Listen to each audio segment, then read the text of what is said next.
जय हिंद बच्चों, कैसे हैं आप सब।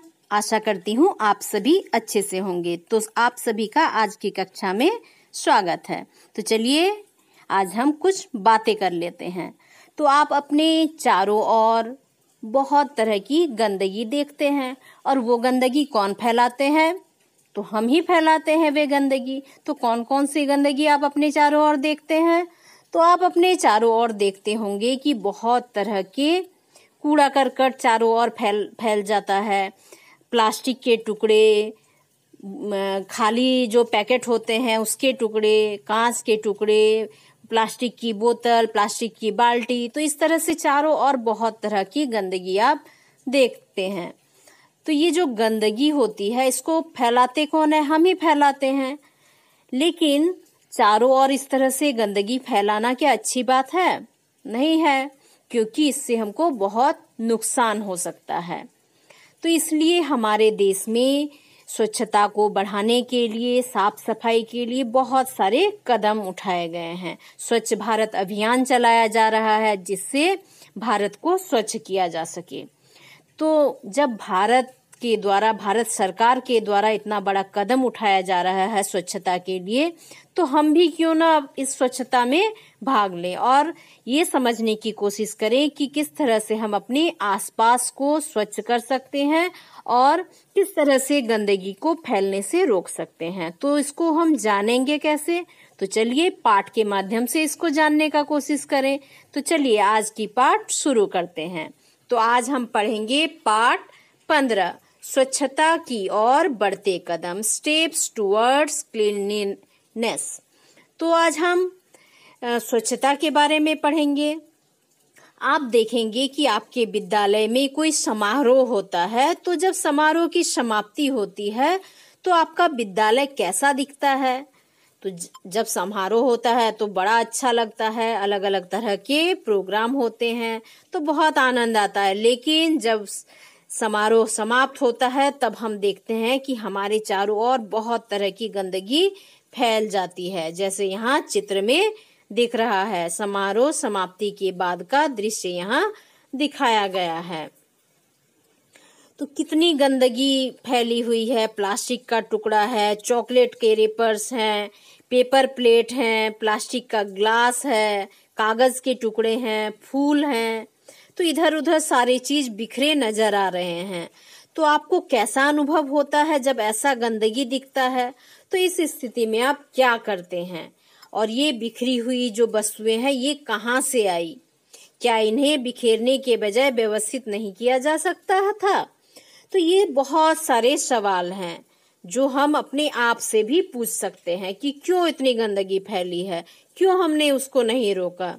तो यदि सभी लोग मिलकर इस गंदगी को समेटने का कोशिश करें, इस तरह से जो गंदगी फैल रही है इसको रोकने का कोशिश करें, तो हमारा विद्यालय कितना साफ होता। लेकिन हम क्या करते हैं? चारों ओर गंदगी फैला देते हैं। तो इसको रोकने के भी बहुत सारे उपाय हो सकते हैं। तो आगे हम इन उपायों के बारे में चर्चा करेंगे। तो आइए अब आप अपने दैनिक जीवन की उपयोगी वस्तुओं के बारे में सोचिए। तो आप इन चीजों को कहाँ से और किस चीज में लाते हैं? तो जब हम बाजार में जाते हैं तो हमको सामान खरीदना होता है, तो वो सामान हम किस प्रकार से बाजार से लेकर आते हैं? तो इसके बारे में आप सोचिए। ऐसी वस्तुओं के बारे में भी सोचिए जिनके उपयोग एवं फेंकने वाले भाग अलग अलग होते हैं। तो देखिए, हम जब बाजार जाते हैं तो इस तरह से कभी हम क्या करते हैं, झोला ले जाते हैं तो झोले में ले आते हैं, या फिर प्लास्टिक के बैग में ले आते हैं, या फिर यहाँ क्या दिखाया गया है, जूट का बैग है तो जूट के बैग का भी उपयोग करते हैं, और प्लास्टिक का तो बहुत ज्यादा ही उपयोग हो रहा है। तो वस्तुएं जिन चीजों में लाते हैं हम उसको यहाँ दिखाया गया है। तो हम भी इन्हीं में से किसी का उपयोग करते हैं। अब यहाँ देखिए कुछ वस्तुओं को दिखाया गया है। वस्तुएं जिनके उपयोगी एवं फेंकने वाले भाग को देख सकते हैं। तो यहाँ देखिए क्या है, यहाँ केले को दिखाया गया है। तो हम जब केले को खा लेते हैं तो उसका जो छिलका है उसको फेंक देते हैं। तो यहाँ क्या दिखाया गया है, यहाँ बिस्कुट का पैकेट है। तो बिस्कुट तो खा लिया जाता है लेकिन उसका जो पैकेट का रेपर रहता है उसका कवर रहता है उसको हम फेंक देते हैं, वो प्लास्टिक का होता है। और ये क्या है, हमारा ब्रश करने का पेस्ट है, मंजन है। तो इसको क्या करते हैं, जब हमारा पेस्ट खत्म हो जाता है तो क्या करते हैं, उसका जो ऊपर वाला कवर रहता है वो उसको हम क्या करते हैं, ट्यूब को फेंक देते हैं। इसी तरह से यहाँ भी एक बिस्किट का पैकेट है, तो इसका भी हम जो रेपर होता है ऊपर का उसको हम फेंक देते हैं। और ये जो प्लास्टिक का बोतल, ये तेल का एक बोतल दिखाया गया, नारियल तेल का। तो जब हमारा नारियल तेल खत्म हो जाता है तो उसका जो प्लास्टिक बोतल बचता है उसको भी हम फेंक देते हैं। इसके अलावा ये जो संतरा को दिखाया गया है, तो संतरा को खाने के बाद क्या करते हैं, उसका छिलका भी फेंक देते हैं। या फिर ये जो साबुन को दिखाया गया है, जिससे नहाने का साबुन है, तो साबुन का तो उपयोग होता है, लेकिन उसका जो कवर होता है वो प्लास्टिक का भी होता है कभी कभी, और कभी कभी वो हार्ड कागज का भी होता है, तो उसको भी उपयोग के बाद फेंक दिया जाता है। तो इस तरह से कुछ वस्तुओं का उपयोग करने के बाद भी कुछ कचरा उत्पन्न होता है और उसको हम फेंक देते हैं। इन वस्तुओं में से उपयोग में आने वाले भाग एवं फेंकने वाले भागों को सारणी में भरिए। तो अभी मैंने बता दिया कि कौन से भाग उपयोग वाले हैं और कौन से फेंकने वाले हैं, तो उसको आप यहाँ भरेंगे। जैसे वस्तुओं का नाम यहाँ लिखा हुआ, बिस्कुट। बिस्कुट क्या करते हैं, बिस्कुट का उपयोग कर लेते हैं, उपयोग में आने वाला भाग है बिस्कुट, और फेंकने वाला भाग क्या है, उसका रेपर्स। चॉकलेट, तो चॉकलेट हम उपयोग कर लेते हैं और उसका जो रेपर्स है उसको हम फेंक देते हैं। नारियल का तेल, तो नारियल का तेल में तेल का तो उपयोग कर लेते हैं, लेकिन उसका जो डिब्बा होता है उसको हम फेंक देते हैं। दंत मंजन में क्या करते हैं, उसका जो मंजन होता है उसका उपयोग कर लेते हैं, लेकिन उसका जो ट्यूब बचता है उसको हम फेंक देते हैं। साबुन में साबुन का उपयोग करते हैं, लेकिन उसका जो पैकेट होता है, कवर होता है, उसको हम फेंक देते हैं। इसके बाद जो मसाला, तो मसाला का हम उपयोग करते हैं, तो मसाला भी आजकल क्या है, प्लास्टिक के रेपर्स में बंद आते हैं, पैकेट में बंद आते हैं। जो प्लास्टिक के पैकेट होते हैं उसको हम फेंक देते हैं। नमक का हम लोग उपयोग करते हैं, और जो नमक के ऊपर का जो प्लास्टिक का पैकेट होता है उसको हम फेंक देते हैं। चीनी का भी वही है कि चीनी का उपयोग करते हैं और प्लास्टिक को हम फेंक देते हैं। और केला, संतरा जो है उसका जो अंदर वाला भाग है, फल है, उसको हम खा लेते हैं, लेकिन उसका जो छिलका होता है उसको फेंक देते हैं। कद्दू का तो उपयोग करते हैं लेकिन उसको छील कर जो उसका छिलका होता है उसको हम फेंक देते हैं। तो इस तरह से हम देखते हैं कि हमारे किचन में बहुत तरह के, हमारे घरों में बहुत तरह के कचड़े जो होते हैं वो जमा होते जाते हैं। कचरा जमा होते जाता है हमारे घर में और उसको हमको फेंकना पड़ता है। तो उपरोक्त सारणी में से फेंकने वाले स्तंभ में लिखी वस्तुओं को क्या कहते हैं, कचरा कहते हैं। तो इस तरह से कचरा हमारे घरों में इकट्ठा होता रहता है। कचरा या अपशिष्ट वह पदार्थ है जिसका हम सामान्यतः उपयोग नहीं करते हैं। तो दैनिक कार्यों में बहुत मात्रा में जो कचरा है वो उत्पन्न होता है, और इस कचरे को कहाँ फेंकते हैं, इस कचरे को हम अपने आसपास के जगहों में फेंक देते हैं। तो आपके विद्यालय में साफ सफाई के बाद जो कचरा बचता है उसको फेंकने के लिए कोई विशेष व्यवस्था है क्या? या फिर जो सार्वजनिक जो स्थल हैं, बस हैं, रेलगाड़ी हैं, में आपने लोगों को चिप्स, केक, मूंगफली आदि खाते हुए देखा होगा। तो वे क्या करते हैं, उसका जो छिलका बच जाता है उसका वे क्या करते हैं, क्या उपयोग के बाद बचे छिलके एवं जो प्लास्टिक के पैकेट होते हैं उसको भी इधर उधर फेंक देते हैं। तो क्या ये फेंकना उचित होता है? तो नहीं होता। इसको हम क्या करना चाहिए, हमको ये सारे चीजों को डस्टबिन में डालना चाहिए, कचरा पेटी में डालना चाहिए, कूड़ादान में डालना चाहिए, और उसको भी अलग अलग कूड़ादान में डालना चाहिए। तो जो गीला कचरा है उसको अलग कूड़ादान में, और जो सूखा कचरा है उसको अलग कूड़ादान में। क्या आप अपने नोटबुक में कुछ गलत लिख देते हैं और तब उस कागज को फाड़कर कक्षा में ही फेंक देते हैं? तो अक्सर बच्चे ऐसे करते हैं कि कुछ गलत हो गया तो फाड़ दिए कागज और वही क्लास में फेंक दिए। देखिए यहाँ पर रसोई घर से निकला कचरा दिखाया गया है। ये क्या है, सब्जियों के छिलके, अंडों के छिलके हैं। तो बहुत तरह का यहाँ कचरा आपको दिख रहा है। तो इस तरह का कचरा घरों में उत्पन्न होता है, रसोइयों में भी। तो आपने लोगों को अपने घर एवं रसोई घर में उत्पन्न कचरे को भी बाहर फेंकते हुए देखा होगा। तो सोचिए, यदि घरों एवं आसपास से यह कचरा ना हटाया जाए तो क्या होगा। क्या यह कचरा आपको किसी तरह का हानि पहुंचा सकता है? तो मान लीजिए कि जब आप के घरों में किसी तरह का जो कचरा है वो उत्पन्न होता है और उसको ले जाकर आप अपने आसपास ही कहीं किसी जगह फेंक देते हैं, और वो यदि कचरा वहीं जमता जाए तो क्या होगा, धीरे धीरे उसमें से दुर्गंध आने लगी, वो सड़ने लगेगा, दुर्गंध आने लगेगी, उसमें जो मक्खियां हैं वो बैठेंगी, मच्छर होंगे और बहुत तरह की हमको बीमारियां भी हो सकती है। देखिए यहाँ दिखाया गया है घरों से निकला अन्य कचरा। तो इस तरह से घरों से निकलने वाले अन्य कचरा को यहाँ दिखाया गया है। कचरे के इन ढेरों में सब्जी एवं फल के छिलके, टूटे फूटे सामान आदि होते हैं, जिन्हें कई दिनों तक ऐसे ही छोड़ देंगे तो दुर्गंध आने लगेगी। तो क्या संभव है कि इन कचरों को किसी ऐसे पदार्थों में बदल दिया जाए कि यह हमें हानि ना पहुंचाए? तो इसके लिए क्या आवश्यक है कि जो कचरा उत्पन्न हो रहा है घरों में, उसका इस तरह से समाधान किया जाए कि हमको हानि भी ना हो।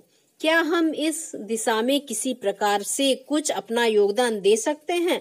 तो क्या हम भी कुछ कर सकते हैं कि ये कचरा जो है उसको किसी तरह से इसका निपटार किया जाए या समाधान किया जाए?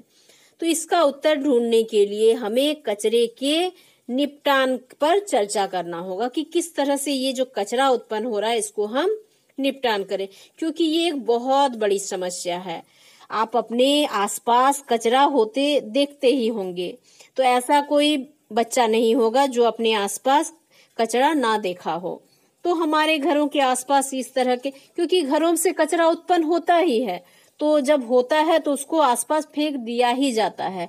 लेकिन यदि ये कचरा उत्पन्न हो रहा है, इसका हम कुछ उपाय करें और इसको फिर से ऐसा उपाय करें कि हमारे पर्यावरण को भी नुकसान ना हो और हमको भी लाभ हो। तो इसके बहुत सारे उपाय हैं जो हम आगे जानेंगे। कचरे का निपटान। सफाई कर्मचारी कचरे को खुले क्षेत्रों में गड्ढा भरने के लिए भी ले जाते हैं। तो जो सफाई कर्मचारी है वो क्या करते हैं, जो खुला क्षेत्र है वहां गड्ढा भरने के लिए भी वो कचरा ले जाते हैं और वहीं डाल देते हैं। तो आपके शहरों में भी ऐसा होता होगा कि कोई सफाई वाला आता होगा और गाड़ी में करके कचरा को ले जाता होगा। तो ये जो कचरा इतना सारा पूरे शहर का कचरा जो जाता है वो कहाँ जाता है? तो वो शहर के बाहर किसी गहरे जगह को भरने के लिए भी उपयोग किया जाता है। क्या इसके अतिरिक्त भी कचरा का कोई उपयोग हो सकता है? तो ये तो एक उपाय हुआ कि जो गहरा जगह है वहां कचरा को डाला गया और वो जगह बराबर हो गया। तो देखिए यहाँ चित्र में दिखाया जा रहा है, ये जेसीबी गाड़ी है और उसमें क्या किया जा रहा है, जो कचरा है उसको बराबर किया जा रहा है। इस तरह से भी जो गहरे स्थान है उसको भरा जा सकता है इस कचरा की सहायता से। गड्ढा भराव क्षेत्र। तो क्या इन कूड़े कचरों में कुछ ऐसा भी है जो वास्तव में कचरा है ही नहीं? तो जो कचरा उत्पन्न होता है तो उसमें से बहुत सारे कचरे ऐसे हैं जो हमारे लिए बहुत लाभदायक हैं। वो वास्तव में कचरा है ही नहीं, हम बस जानते नहीं है इसलिए उसको फेंक देते हैं और उसको कचरा समझते हैं। तो एक क्रियाकलाप करेंगे और जानेंगे कि कचरा उपयोगी भी हो सकता है, तो उसके बारे में हम अभी जानेंगे। तो हम एक क्रियाकलाप करेंगे। क्रियाकलाप 1, तो अपने घर या विद्यालय के कचरे को कूड़ादान में फेंकने से पूर्व किसी स्थान पर उसको एकत्र कीजिए और फिर इसे 2 समूहों में इस प्रकार अलग कीजिए कि उनमें निम्न प्रकार की जो वस्तुएं हैं वो अलग अलग हो जाए। तो उसमें क्या क्या अलग करना है देखिए। तो समूह 1 में क्या करना है, समूह 1 में वे कचरे को रखना है जो रसोई का कचरा हो, जैसे फल एवं सब्जी के छिलके, अंडे का खोल, बचा हुआ अवशिष्ट भोजन, चाय की पत्तियां, समाचार पत्र, सूखी पत्तियां एवं कागज की थैलियां। तो ये जो समूह 1 में जो कचरा है इसमें ऐसे पदार्थ हैं जो नष्ट हो सकते हैं, जो सड़ सकते हैं और उसको जब वे सड़ जाएंगे तो उससे बहुत उपयोगी खाद भी बन सकता है। तो ये है समूह 1 का। अब समूह 2 में क्या रखना है, तो समूह 2 में कपड़ों के टुकड़े रख सकते हैं, प्लास्टिक की थैलियां, टूटे हुए कांच, एल्युमिनियम के रेपर्स, कीले, पुराने जूते एवं टूटे खिलौने को। तो इसको समूह 2 में रखेंगे। तो इस तरह से हम जो कचरा है उसको 2 भागों में बांट सकते हैं। तो प्रत्येक समूह के जो कचरे हैं उसको 4 अलग अलग ढेरियों में बांटिए। तो उसको क्या करेंगे, 4 अलग अलग भाग में बांट देंगे। जो प्रत्येक समूह, मतलब समूह 1 के कचरे को भी 4 भागों में बांटेंगे और बी के को भी 4 भागों में, उसको क ख ग घ से नामांकित करेंगे। और इनमें से प्रत्येक समूह की एक एक ढेरी को प्लास्टिक की 2 अलग अलग थैलियों में भरकर उसके मुंह को कसकर बांध दीजिए। तो क्या करेंगे, प्रत्येक समूह से एक एक ढेरी को प्लास्टिक में 2 अलग अलग थैलियों में भरकर बांध देंगे। तो समूह 1 से भी जो कचरा लेंगे तो उसको प्लास्टिक में भर देंगे और दूसरे समूह से भी जो कचरा लेंगे उसको प्लास्टिक की थैली में बांध देंगे, कसकर उसका मुंह बंद कर देंगे। अब मैदान में 4 गड्ढे खोदिए। तो क्या करेंगे, 4 गड्ढे खोदेंगे। तो 4 गड्ढे का क्या क्यों करेंगे, तो जो 2 गड्ढे हैं तो उसमें क्या रखेंगे, एक गड्ढे में क्या रखेंगे, जो समूह 1 में हमने कचरा लिया था जिसमें सब्जियों के छिलके थे और जो नष्ट होने वाले पदार्थ थे। और समूह, यहाँ जो चित्र है इसमें समूह 2 के जो कचरा हमने लिया था जैसे कपड़े के टुकड़े, प्लास्टिक के रेपर्स, तो उसको इस पॉलीथीन में बांधकर एक गड्ढे में डाल देंगे और एक को इस पॉलीथीन में, मतलब समूह 1 में जो सामान है उसको यहाँ प्लास्टिक में भरकर मिट्टी में दबा देंगे और समूह बी में जो कचरा है तो उसको एक पॉलीथीन में भरकर मिट्टी में दाब देंगे। और देखिए यहाँ क्या है, फिर और 2 जो गड्ढे हैं उसमें क्या करेंगे, एक में जो सब्जियों के छिलके हैं या किचन जो वेस्ट निकल रहे हैं उसको इस गड्ढे में मिट्टी को खोदकर वहां ढक देंगे। तो उसको लेकिन क्या करेंगे, प्लास्टिक से नहीं बांधेंगे। और एक गड्ढे में क्या करेंगे, चौथे गड्ढे में जो दूसरे समूह का कचरा है जैसे कपड़े का टुकड़ा, प्लास्टिक का टुकड़ा, कांच का टुकड़ा, तो उसको और एक गड्ढे में दबा देंगे। तो कचरे की ढेरियों को गड्ढे में डालना यहाँ दिखाया गया है। अब इन्हें इन गड्ढों में अलग अलग डालकर मिट्टी से ढक दीजिए। तो आप समझ गए होंगे, 4 गड्ढे बनाएंगे और चारों में क्या डालेंगे, जो हमारा जो कचरा है उसको, जो समूह 1 का कचरा है उसको एक को प्लास्टिक में बांधकर डाल देंगे मिट्टी में और एक को बिना बांधे ही, मतलब खुला सिर्फ कचरा को ही मिट्टी में डाल देंगे। और दूसरे समूह का जो कचरा है तो उसको एक गड्ढे में प्लास्टिक से बांधकर डालेंगे और एक में ऐसे ही डाल देंगे। तो 4 दिन के पश्चात कचरे के ऊपर से मिट्टी हटाकर कचरे में हुए परिवर्तन को देखेंगे कि उसमें क्या परिवर्तन होता है। तो जो परिवर्तन होता है उसको हम अगले भाग में देखेंगे। तो आप अभी करके देखिए, इस तरह से आप क्या करेंगे, इस तरह का जो कचरा आपके घरों में उत्पन्न होता है उसको मिट्टी में दबा दीजिए और 4 दिन बाद उसका परीक्षण कीजिए कि उसमें क्या अंतर होता है। तो आज के लिए इतना ही, अगले 4 दिन के बाद हम फिर देखेंगे कि इसमें क्या अंतर आता है। तो आप इसको पढ़िए और इसको करने का भी कोशिश कीजिए।